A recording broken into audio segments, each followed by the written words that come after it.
On this week's episode, I'm joined by Rita Nabeiro.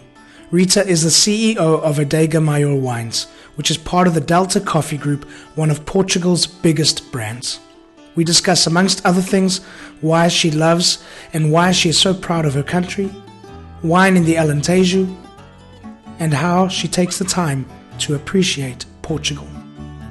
Welcome back, or welcome to another episode of Portugal, A Simple Life, and I'm delighted to be joined here by Rita Nabeiro. Rita, hi, and thank you for joining us. Hi, good morning, Dylan. Thank you for the invitation. Good, you're very welcome. How are you? I'm fine. Now in Portugal, as usual, now during the pandemic, but I'm fine, and in Lisbon today. Okay, good. Well, Rita, why don't you, this is a nice occasion. It's the first time we've had a brother-sister combination on the podcast. So we had your brother on previously, and now you, which is really, really exciting. So keeping it in the family. But maybe you can start off by telling us a little bit about you. Well, I'm Rita. I'm 40 years old. Should have been less. I don't have kids yet. I live mostly between in Lisbon and Alentejo in Campo Maior, where our businesses are, mostly the coffee and the wine. And about me, I'm a person that I'm a citizen of the world. I like this quote. I think it's a cliche, but I like this quote because I really like to travel. I really like to meet different people that help us to understand the world and to value the place where we are from and the people that we have surrounding us. So, and I'm nowadays what I do for living. I work with my family. I'm the CEO of Adega Mayor, the wine business of the Nabeiro Group that is mostly known by Delta Cafés, the coffee business.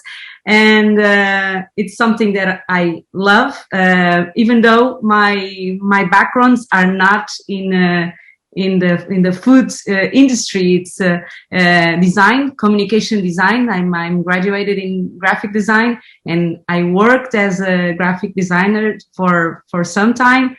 My first job was in Italy, and then I joined after some time. I came to Portugal. Worked for just 1 year more in another design company, and then I joined the business family. And once you're in the business family, you usually don't go out of the business family. But I'm happy and I love what I do, so that was a good change. Rita, you mentioned that you spend your time between Lisbon and Campo Maior.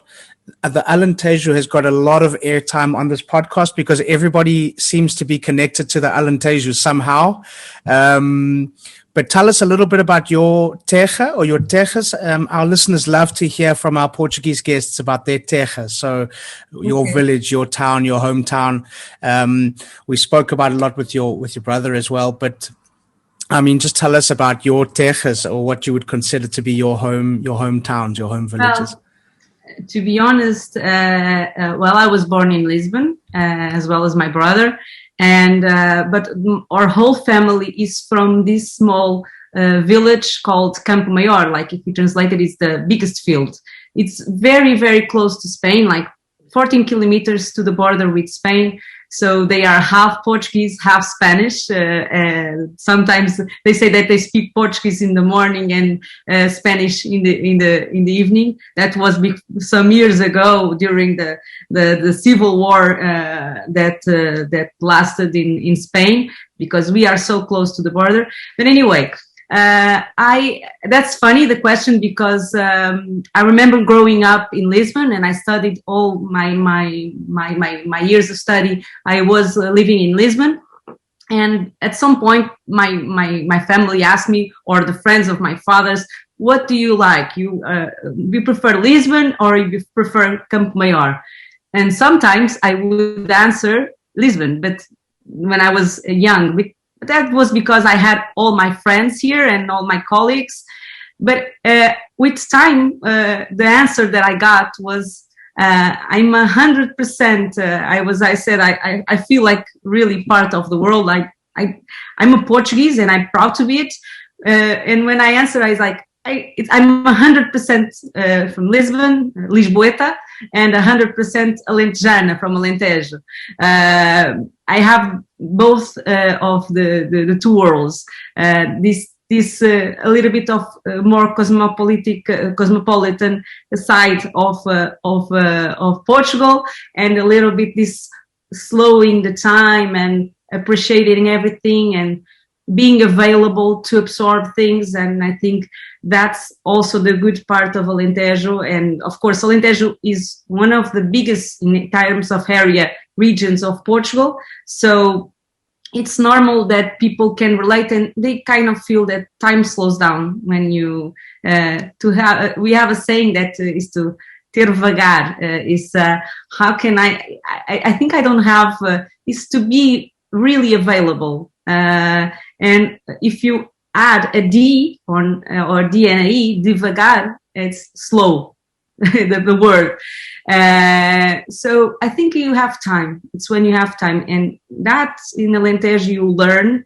And I guess having lived most of my life in Lisbon, with time you really start to appreciate having more time. And I think with the pandemic we all kind of valued that a little bit more. Yeah, so, completely. I don't know if I answered your question, but I can get a little bit pieces of me in different sides of the world. Well, we've had a guy on the podcast before. He's a cameraman. He was in a guy called Rita, and he's traveled all over. He was actually one of the guys. There was that incident in Iraq a couple of years ago where the cameraman's got shot. I don't know if you remember. Uh-huh. Yeah. And he was one of them. But he spoke about how he's a combination of north, south, and that he feels like he took a little bit of everything. So that's kind of what you're saying. And actually, it is something that I've seen in Portugal, that we don't really have this deep-seated tribalism where I'm north, or but we're like a little bit of everything. You know, we're made up of a little bit of different cultures and different backgrounds, and it's quite a beautiful custom. And I think you can really go to of course, that's where I spend most of my time. But if I go to the north of Portugal, and Portugal is a small country, so it's easy to travel. Not before Expo 1998, the roads that cross the country and between Spain and Portugal were not so good. You could take 4 hours just to travel to get to Spain.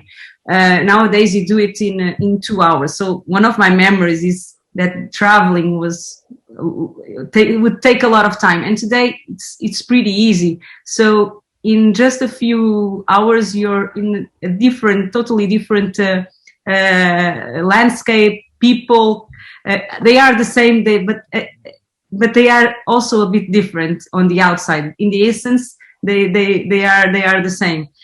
Portuguese are. And my friends I have friends in the US and Denmark that I made along these years. And one of the things that they say, the Portuguese are shy, and sometimes that you don't see what you have. And I think maybe sometimes we have to have people from the outside pointing our qualities so that we can see them. But I think it happens a lot. Yeah, I agree. I think I do sometimes, I talk to my Portuguese friends, and I do sometimes feel like I maybe appreciate things more, but because of where I've come from, because where I've come from previously, I didn't have some of the luxury, not the luxuries, but some of the beautiful things that we have here in Portugal. I didn't have that growing up, or was exposed to that. So it's quite interesting. It's a different perspective. But I visited Campo Maior after I did the interview with your brother. We went up to Campo Maior. We visited the Delta Coffee Science Center. We visited Adega Maior as well. We bought some wine. Really, really, really nice. And then there's a statue of your granddad in the middle of the village. I mean, how long has that statue been there for? Cool. I think it's around the year to, I'm not sure, maybe from the year 2000 or something. I was very young at that age, or at least I remember it was really confusing because in that region is in not only that region is kind of a hero or somebody people really love them, and and I remember just seeing a big crowd surrounding the statue for that day, and I feel like overwhelmed with everybody and people. The Portuguese kiss a lot, well, at least before the pandemic, and everybody kissing each other. That's a thing that we also do. 2 kisses at least. Let's see how this changes afterwards. But he's a very cherished man. Let me just say, you were talking about Adega. I remember when the Adega was open, we had a photographer that works with Cisa Vieira taking some pictures of the winery. I didn't know him, but he called me just to say that the work was done. And he just said something amazing to me that I never will forget. That was, "Oh, this is so beautiful. This has so much sky." And I said, "So much sky." And that made me, every time I go there, I'm on the rooftop of Adega Maior, and it's true. You can, and Alentejo, it's all this horizon without an end, and you can see the plains, but also you can see the mountains on the end. And Alentejo is a bit of that. And when you're in a big city, sometimes you don't even see the sunset. You don't. Sometimes you don't see the moon. And these are simple things that you really can appreciate and have in a place where you don't have so many buildings and cars and so many distractions. And this is pretty, I think it's maybe a silly thing, but sometimes it's so beautiful when you really have that space and time to appreciate. Yeah. I'm busy looking on my phone here for a photo. See if you recognize this place. Yeah, I do. Yeah. There you go. So that's what you're talking about. I mean, look how much sky there is. I mean, that makes such a good, such sense. Yeah. The view from up there. And it's one of the things that I love about the Alentejo. It reminds me of Africa. You've just got these plains. Especially the sunsets. Yeah. Yeah. The sunsets are breathtaking. So yeah, I understand. I mean, your whole family sort of was all into coffee. How did that happen that you went into wine? I didn't even, my mother is, she's a doctor. So, my father, of course, and my grandfather they were already in the coffee. And before the wine, I was in communication design. I was a graphic designer. So I was not working with my family. But then I was working in this company called Brand New design agency, and in part time Adega Maior was starting. So I wanted to make the identity, the logo, and the communication for the brand, or at least to propose it, to have an opportunity to propose this to my my future bosses and also family. And they liked it. So and then this was 2006, and then I started to have more work to get things done. And because when you're just not making a logo, you have to do the whole identity, and because it was what I did at that time. And then I realized I could not work in the agency full time and have also this going on. So, and my father was always saying for me to, because I was a little bit critic, as every young people are in their 20s, saying I can do this, you should do that, and it's this could be like, and I said, okay, instead of talking, just do it and prove it, because it's easy to talk. And that's what at some point I did, and I passed to the other side, which is kind of different, starting work with you are the the scissor and you make all the decisions, and you need to work with this one and that one. And that was a big learning for me. I started in the marketing of Delta, and at some point I started marketing in Adega Mayor. First, I was not sure what I was, because you felt like a graphic designer. And then I end up studying on management and other things. And this was not something that happened from one day to the other. It was something like a process. And I already loved wine, of course. And I started to learn. And to learn, I also started to travel to other wine regions as well, like Napa Valley, South Africa, to the Stellenbosch, where it was an amazing trip. France, for example, and Argentina and Spain, of course. I still miss some countries, a lot of countries, but what I mean is that it's important to see what others are doing, to understand where you are and where you want to go, because there are so many great things everywhere. And that's a little bit of how I learn. And even in Portugal, I'm always trying to stay in contact with other producers and to other regions to learn new things and in different areas of the wine producing and management. So, and I think you learn a lot to go to the places, not just Googling it. And really, when you meet the people and when you see the things, it's your enthusiasm. And I think a little bit was what my grandfather is a fourth grader man that started a company inside a small village in Alentejo. Did back then. He traveled a lot to Germany and to other countries in UK, to fairs and other things. And you bring a little bit of this, and then you change it to something else that stays here. And I think that the work of a designer, it's a little bit like that: the research and the thinking, and how you make the construction, and how do you improve it every day. And with creativity. So I kind of combine a little bit my backgrounds. Of course, when you are starting and you're not the traditional manager or CEO that went to management school or other thing like that. So what I did was try to bring all the knowledge that I had from this creative area that I had in fine arts school. And try to blend the world of wine, for example, bringing some ideas like wine and music. This was more than 10 years ago and was mainly a man's world, and wine as well changed a lot in 14 years that it's already the time that I'm working with my family. Well, there's so many things in there that I want to try to unpack, and we need to watch the clock. The first thing, sorry, no, no, it's lovely. It's very insightful.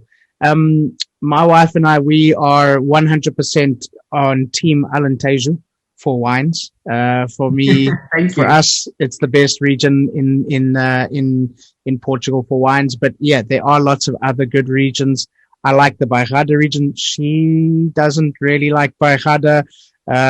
Dow, we have arguments with my brother-in-law about whether Dow is better than Alentejo. So it's interesting. But I mean, what makes it now? You've traveled, you're in the business, you've traveled to a lot of the big wine countries, so Argentina, Napa, South Africa. What makes Portugal such an interesting and good wine country, wine region?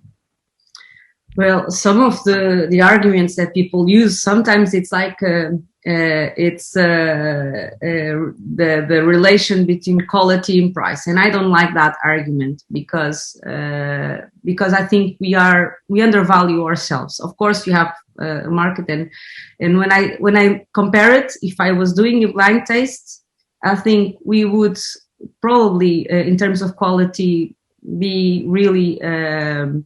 We can be compared with the best in the world. So I think, and I'm not just saying this because I'm Portuguese. I'm not, even though as always, we need to improve every day and learn new things every day, because we have new challenges with climate change. When we work with nature, and today I say that more than manager, I'm agriculture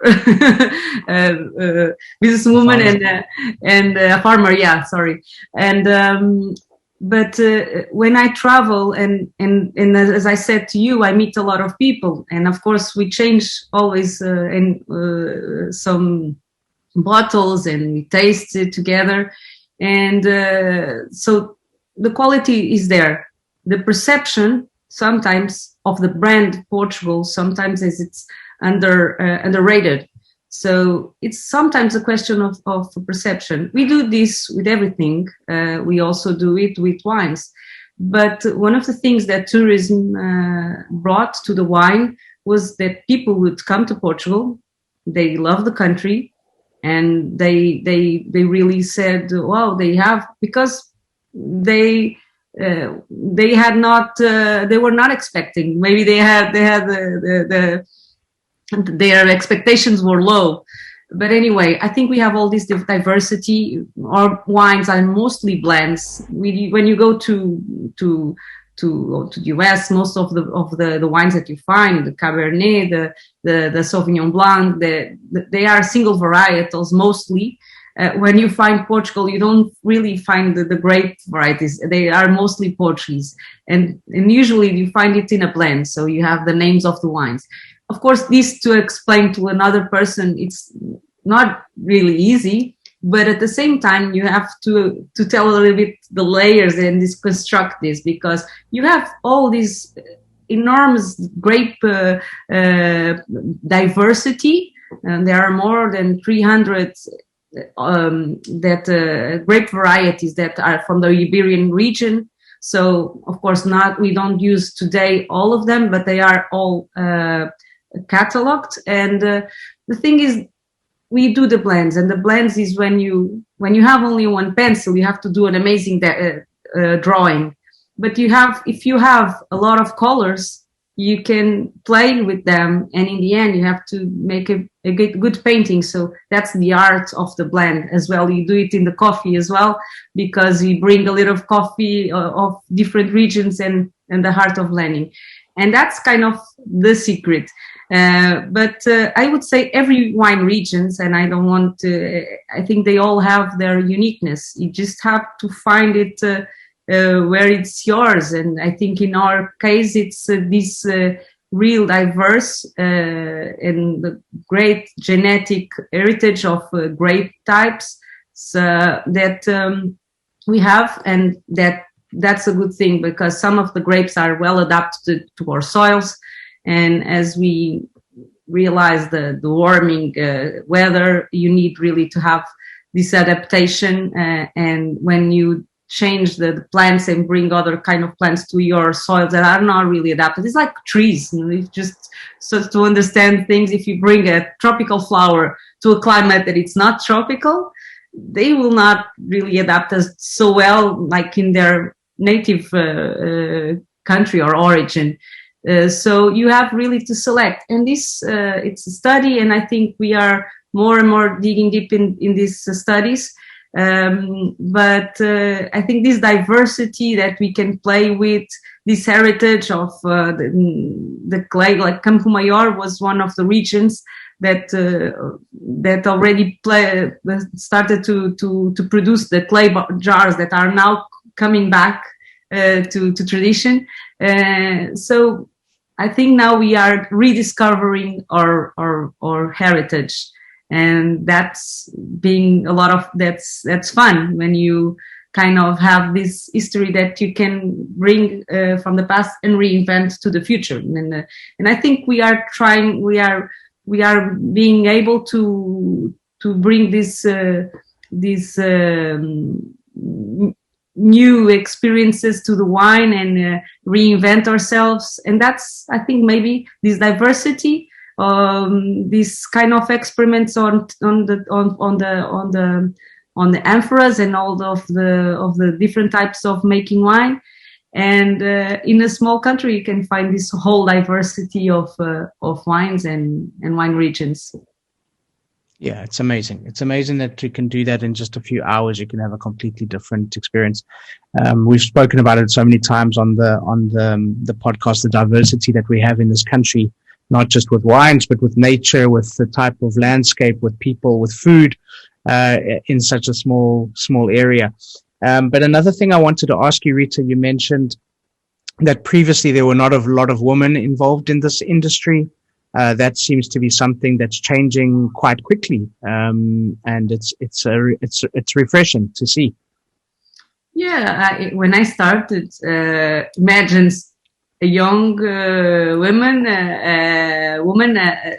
going to this wine and foods pairing dinners and all. You show the wines and you have to talk about wines, and mostly you have all men around you. Imagine the opposite for you. In your case, you go to a dinner and you're the only man in the room. It would be good, I think, but if they were like much older than you, and that was a little bit the scenario that when I started that we had, and that changed a lot. I think wine people are more enthusiastic, and then they are more connected with nature, so they understand that it's hard. It's not an easy work if you think, because the nature, it's a 24/7 work.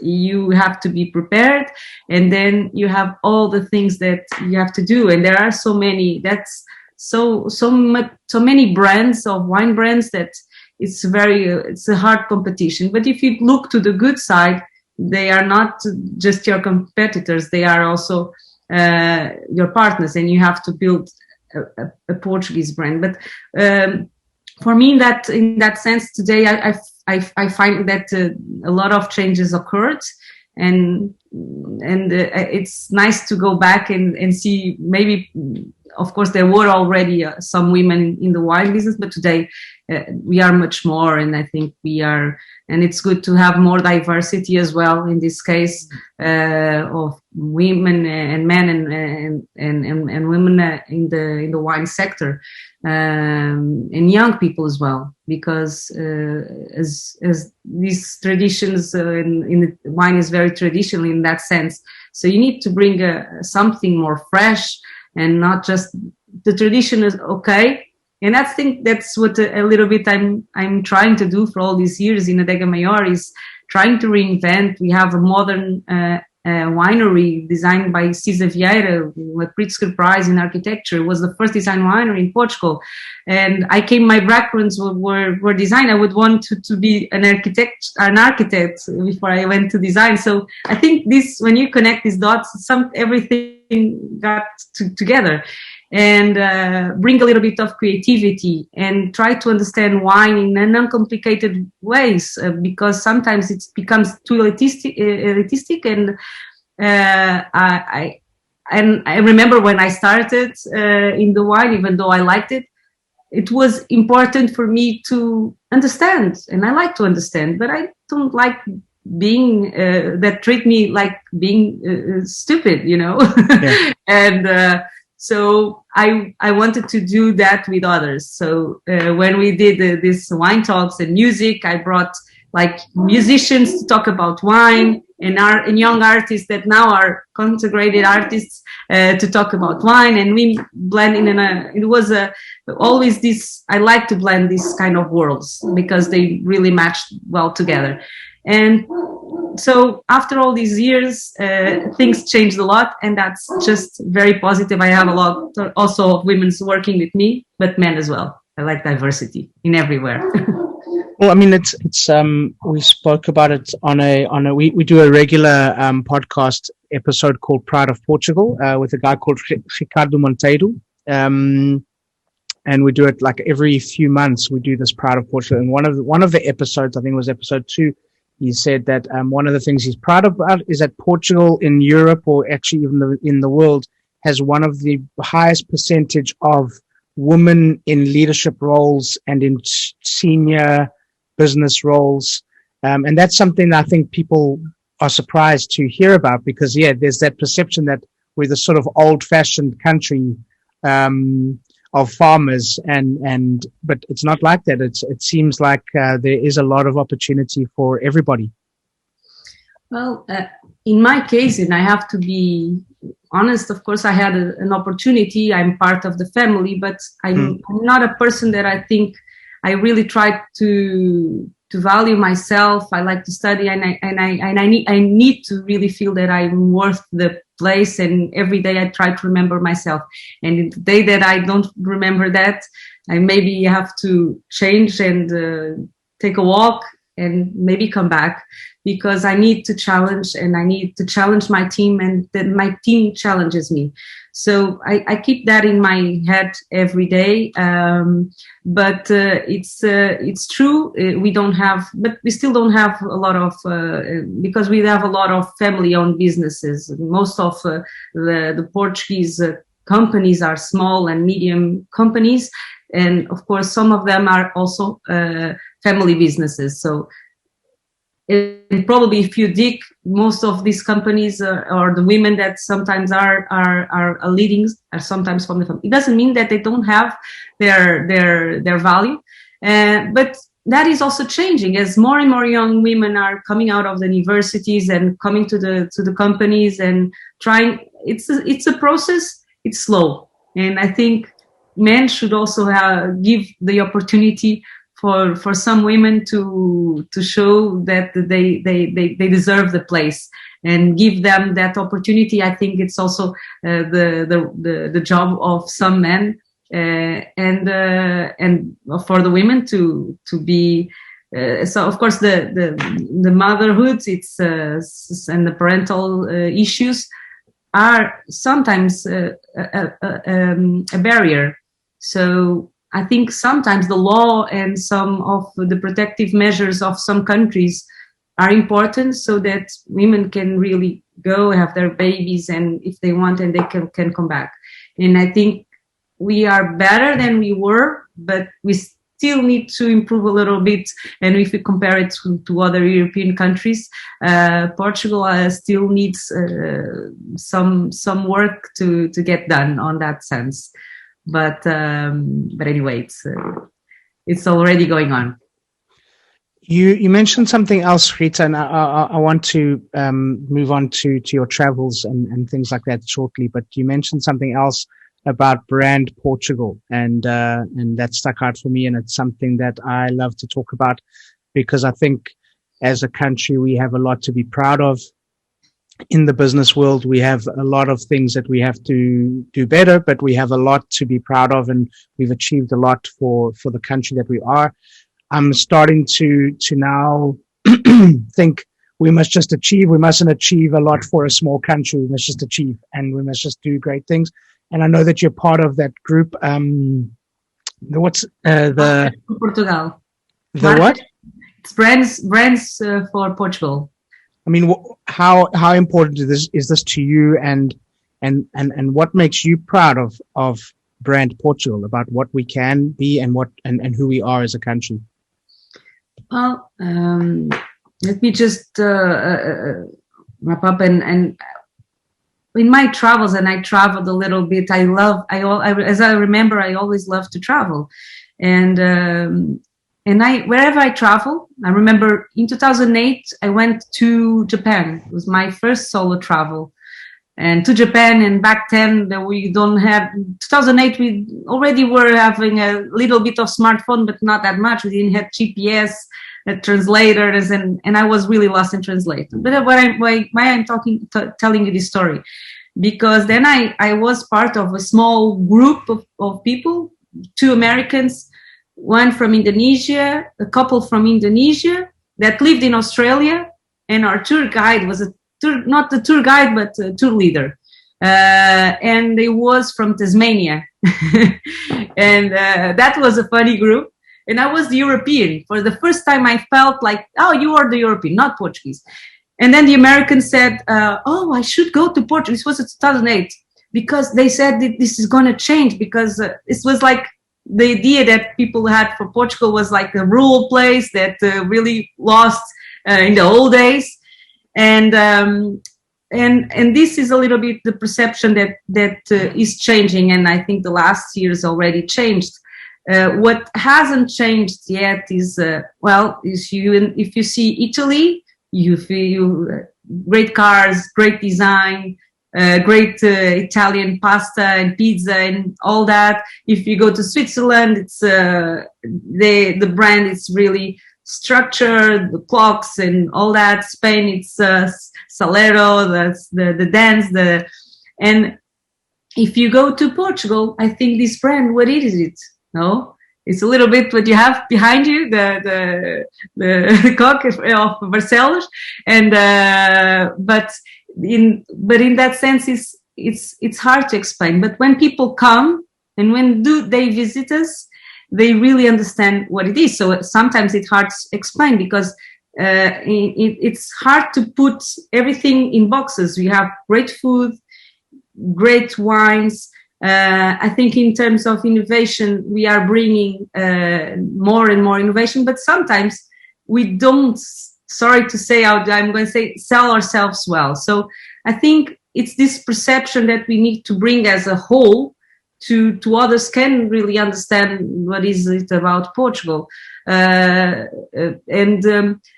For this American in 2008 and for his son, I remember it was before Barack Obama was elected and was before the elections. And of course I was, I wanted that the Democrats won and Barack Obama was elected, but they were from and I could not understand that. We are a little bit, all of us Portuguese are a little bit ambassadors around the world. And remember once being in Boston and talking about Azores. It's one of the most beautiful places and undiscovered in the world because for everybody. And I think it's good that the people don't know it, but I travel a lot and it's so untouched, so beautiful. And whenever I need, like, it's spiritual as well. You have everything there. It's a little bit or small Iceland, not island, is an island, of course, but you have this beautiful green and all the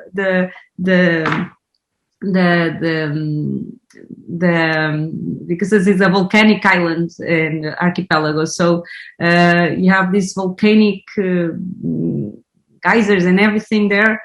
Well, you have to see it. It's hard. So how do you explain all this diversity? But you need to have strong brands. Delta is an example of a brand that it's from Portugal, but it's a brand from Portugal, but we want it to be a brand of the world, but it's from Portugal and it's proud of being Portuguese. And I think that's a little bit proud, but not in a childish way. It's because you really feel that you deserve this respect from the others, and sometimes for the others to respect you, you have to respect yourself. And as a country, I think we need to value. And sometimes there's a writer that says that Portuguese are always complaining when they are in Portugal about everything, but when they are outside, they are really anxious to get back and with saudades of what they had there. So it's a little bit like that. We only give really true value to the things when we don't have it, and we have a lot of great things here. I've seen your. We're connected on Instagram, and I've seen you've traveled to all over the world. But what are the things about here, having traveled and you come back and gone away for business and come back, and you say we need to value things here? What are those things that you value about our country? Well, let me just before I ask you the question, is one of the things is interesting. Well, in Indonesia, I found Portuguese. It's one of the most spoken languages in the world. So as you travel, of course, the Brazilians spread it all over the world, but we were the first ones to do it. Yeah. But you find a lot of words in sometimes some different places in the world that were of the Portuguese passage in Indonesia. They say banco. Banco, it's a bench. Banco, it's Portuguese. If you go to Japan, arigato, and the origins of the word tea between the English, and so language is also a nation, also in the Portuguese language. But and if you travel, that was a little bit of the heritage. And I remember being in Japan, in Nagasaki, and to have a bit of Portugal there, because we were the first ones to get, the first Europeans to get there. So we have a lot of this history, and we relate it to this to all these countries in the world. But when we come back, and I remember when I lived in Italy, it was less than a year, but one of the things that I really missed a lot was like grilled fish, great fish. We have a lot of sea around us, so half of the coast of Portugal, half is border with Spain, and the other half is with the Atlantic and with the Mediterranean. We have great fish, so just good fish, salt and grilled. And as I would say, well, basta di pasta. Let's not complicate things. And this is just a stupid example or simple example, but it's sometimes when you do have great ingredients, why complicate? Or if at least you try to add complexity, sometimes the good things, and you can add complexity, but in the end it needs to be simple, the result. And I miss everything is easy, because you can go from one place to another. In 15 minutes I can be, or 20, I can be at the beach. So good food, and of course the weather. I cannot say that we have winter, but we have also most of the time sunny days, and that's good. And you can really, it's easy to travel inside Portugal. Of course, I would have a lot of good things that in other places that I love in everywhere in the world. But even the traffic, it's something that it's pretty chaotic. Most parts of the world, we also have it. But in today, that as we are filling our lives with more and more things, time is really precious now, and what you do with time, and you don't want to waste time. So that it's good. And today, in a more and more connected world where you can work remotely, I think Portugal is a wonderful choice, because we are not, as my American friend said, we are not in the old days. Like, we still have some of that, and that's nice to still could find some of these precious things that are untouched. But of course, we also try to innovate and bring new things, and to have this diversity of people in one single place. I think we are open to other cultures as well. It doesn't mean that we are 100%, because I think as every countries have to deal with something, but we're talking English, everybody, and mostly has.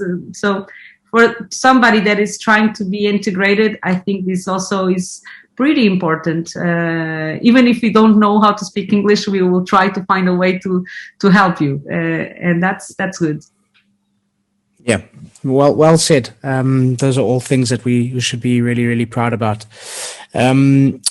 Rita, what is one thing that you would like people to remember and take away from this conversation? Well, I would say that let me try to see if I can translate this poem from Fernando Pessoa. This quote, it's like, I'm not from the height that I am.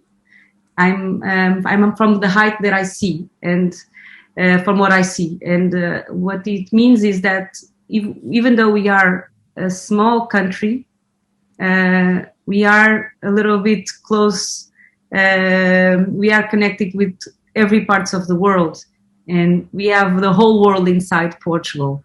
and at the same time we are in everywhere in the world. If we touch little points, you can find bits of Portugal all around, in Portuguese as well. So I think it's this immense and diverse world in just a tiny place and heart. I think I didn't talk about it as much, but I think Portuguese are artful people and shy, but they are honest in general. And I think that's probably one of the things that will be surprising for people that don't yet know Portugal. Yeah. How can people follow you online, be kept up to date with some of the work that you're doing with Adega Mayor?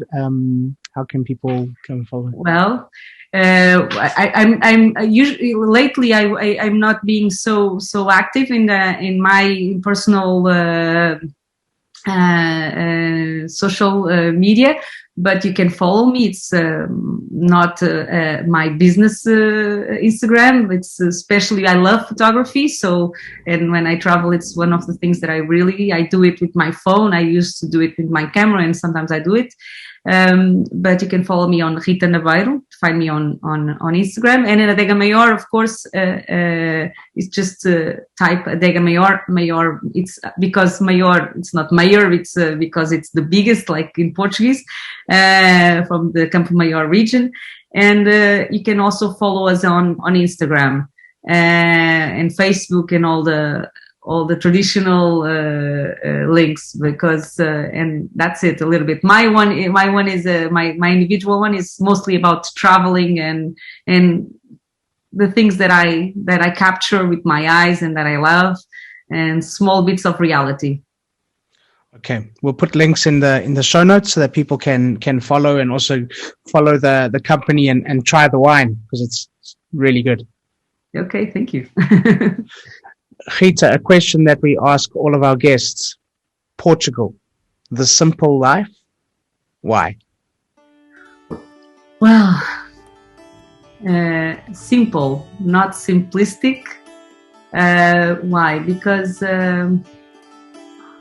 well, I would wanted to use a metaphor from the architecture, but because why more when you have everything with less things? I think the simple things are the best ones, and when you appreciate them and you have value to them, you don't need much more.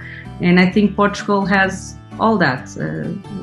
As the architect would say, it's less is more, and so and more it's a bore. So I would say that appreciate the small things, and you have all these people, foods, and just a grilled fish, an amazing grilled fish close to the sea, with a nice glass of wine, and ending up, of course, with a great cup of coffee that it's good also in Portugal. So and I think that's why say more when it's less. Perfect.